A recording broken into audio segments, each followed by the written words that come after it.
This video is about me if I was talking to myself 6 years ago and my concerns about doing Airbnb. So what would I say to myself 6 years ago? Well, I would say don't worry, just start. Don't worry about making money, just start. Set a date for when you're going to open your listing on Airbnb. And the worst case scenario is that your house gets very clean. So don't worry about that. Just start cleaning up and get it ready, paint, whatever you need to do. Just start and try it out, see how it works. Another thing is, don't think that you are running a hotel. You're running a guest house or maybe just one listing. So you can be different than the hotels. So I think got into trying to be a good hotel.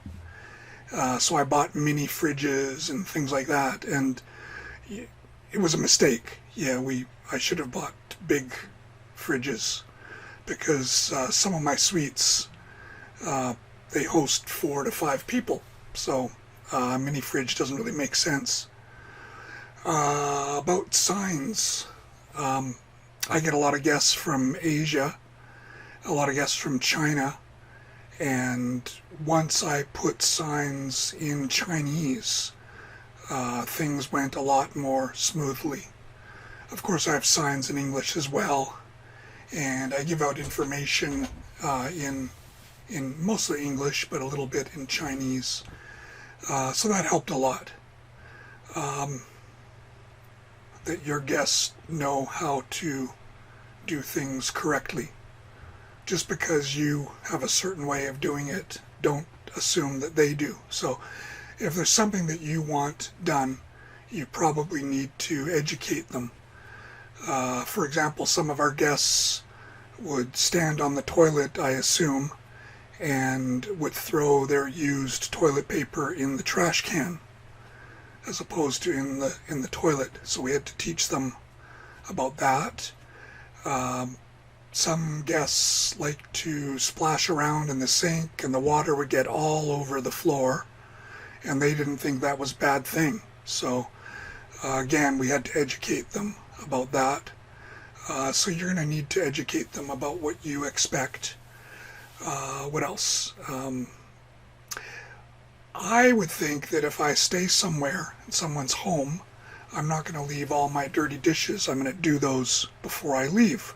But that's me. Not everyone is like me. So again, I had to educate guests that, you've got to wash your dishes before you leave. I'm not your mother. May act like it, but I'm not your mother. So wash your dishes before you go. Okay? So you're going to find those kind of things too, that you're going to have to educate your guests, politely, but you're going to have to do it. One thing you might want to consider is having a theme. So yeah, again, you're not a hotel, so you can do whatever you want, but try to choose a theme that would suit your space. I think it was a mistake now. I didn't advertise my space as Disney, but we had a lot of Disney things because I thought we'd get a lot of families. But we actually just got a lot of groups of people, and they thought the Disney stuff was okay, but it didn't really draw anyone in.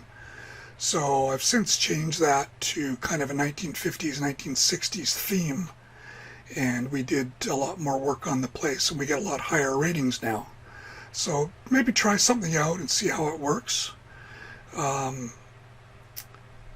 One of the places is kind of an Old West style theme, and that works very well. Another one is Europe and Canada. We have kind of a Victorian style house. So yeah, they all get high ratings. But if something's not working, be ready to switch it up. Try something new. Clean up your bathroom. Yeah, it's maybe one of the most important things. Guests are going to really notice the bathroom. So either clean it up or buy new things if you need to, paint, stain, varnish, whatever you need to do.